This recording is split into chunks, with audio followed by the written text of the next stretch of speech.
Halo guys, apa kabar kalian semua? Semoga baik-baik saja ya. Kembali lagi bersama WSS Masa Bercerita. Hari ini aku akan membawakan kisah pembunuhan seorang wanita bernama Kaylee Sawyer pada tahun 2016 di Bend, Oregon. Hal ini merupakan salah satu peristiwa yang mengguncang masyarakat. Kenapa? Karena bagaimana bisa seorang petugas keamanan kampus atau security kampus yang harusnya menjaga keamanan kampus malah menggunakan posisinya untuk melakukan kejahatan yang mengerikan?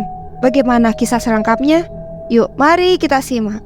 Pada malam tanggal 23 Juli tahun 2016, Kaylee Sawyer, seorang mahasiswa yang berusia 23 tahun, sedang datang menghadiri pesta lajang temannya di Bend, Oregon. Malam yang seharusnya jadi momen bahagia berubah seketika menjadi sebuah tragedi. Jadi setelah mengunjungi beberapa bar di pusat kota, Kaylee terlibat pertengkaran dengan pacarnya. Setelah perdebatan yang panjang, si Kaylee ini ngambek akhirnya memutuskan untuk pulang sendiri dan dia berjalan sendirian di sekitar komplek apartemen mereka. Hal ini adalah saat terakhir kali dia terlihat hidup. Kaylee terakhir kali terlihat di tempat parkir kompleks apartemen di College Way, dekat Central Oregon Community College. Setelah itu dia menghilang tanpa jejak. Hal ini memicu pencarian besar-besaran oleh pihak berwenang dan ratusan relawan. Dalam waktu 24 jam setelah hilangnya Kaylee, peristiwa mengejutkan terjadi ketika Isabel Lara, istri dari Edwin Lara, melapor ke pihak berwenang. Ia mencurigai suaminya terlibat dalam hilangnya Kaylee setelah ia melihat perilaku Edwin yang aneh dan mendengar pengakuan mengerikan dari suaminya. By the way, siapa sih Edwin Lara itu? Edwin adalah seorang penjaga keamanan di Central Oregon Community College, yaitu kampusnya si Kaylee. Edwin mengaku kepada istrinya bahwa ia telah menabrak seorang wanita dengan mobil patroli kampusnya, dan dalam kepanikan, Edwin membunuh dan menyembunyikan mayatnya.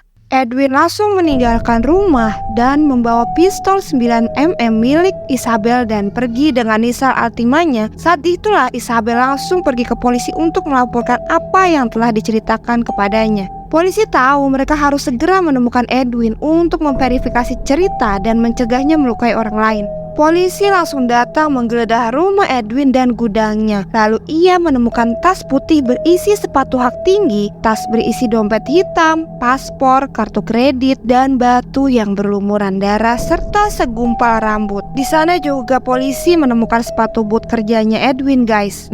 Di situ ada darah yang menempel di sepatunya si Edwin. Ada juga proyek kelas yang ditemukan Edwin tentang pembunuh berantai Angel Resender Ramirez. Setelah Edwin meninggalkan rumahnya pagi itu, ia pergi ke rumah orang tuanya di Redmond dan menukar mobil. Ia meninggalkan mobilnya sendiri di sana dan membawa mobil station wagon Subaru Legacy miliknya. Polisi menemukan Nissan Altima mobil Edwin di kemudian hari dan ada banyak darah kering di bagasi dan bemper belakang serta rambut di bemper belakang.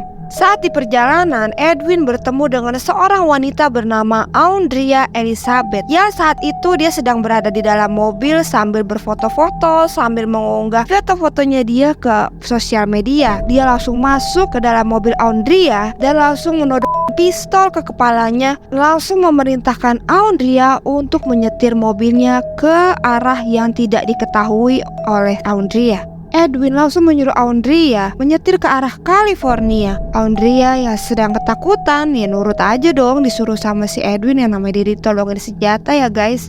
Kebetulan mobilnya Andrea ini mogok di tengah jalan. Terus mereka pergi ke sebuah motel dan Edwin melihat seorang pria yang lagi nyender di mobilnya dia gitu. Edwin langsung dengan cepat mengancam pria itu dan ingin mencuri mobilnya. Pria itu langsung teriak-teriak minta tolong kepada orang lain dong. Dia teriak, tolong ada yang mau nyuri mobil saya. Edwin langsung dengan cepat menembak perut pria itu. Namun kemudian dia kabur guys bersama Andrea. Dia gak berhasil mendapatkan mobil pria itu. Sampai akhirnya dia ketemu lagi mobil seorang wanita tua bersama cucunya. Dia masuk ke dalam mobil itu dan mencurinya juga.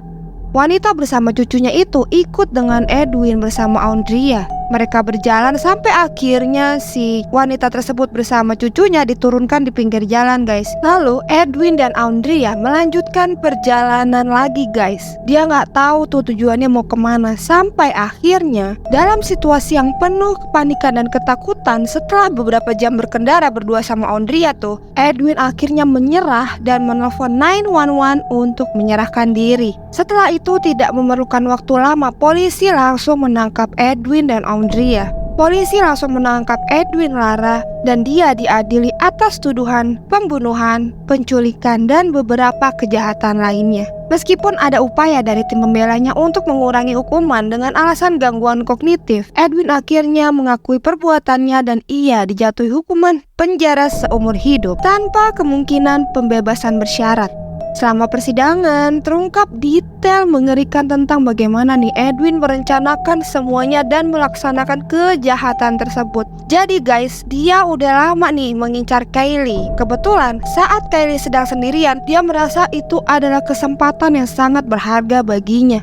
Tanpa pikir panjang, dia langsung melancarkan niat jahat yang sudah tertanam dalam pikirannya sejak lama. Jadi begitu guys. Kasus ini tidak hanya menghancurkan keluarga Kylie Sawyer, tetapi juga meninggalkan luka mendalam bagi masyarakat di Bend, Oregon.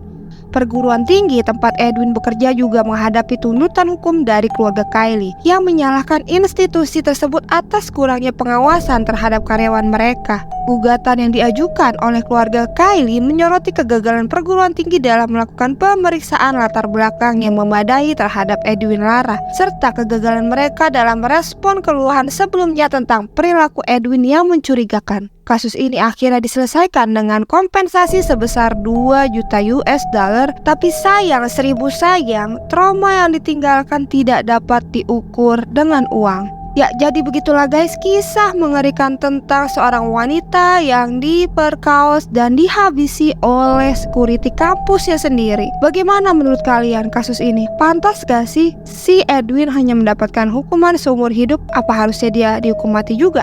Terima kasih sudah menonton WSS Masa Bercerita. Jangan lupa like dan subscribe channel ini. Sampai jumpa di kasus selanjutnya. Assalamualaikum.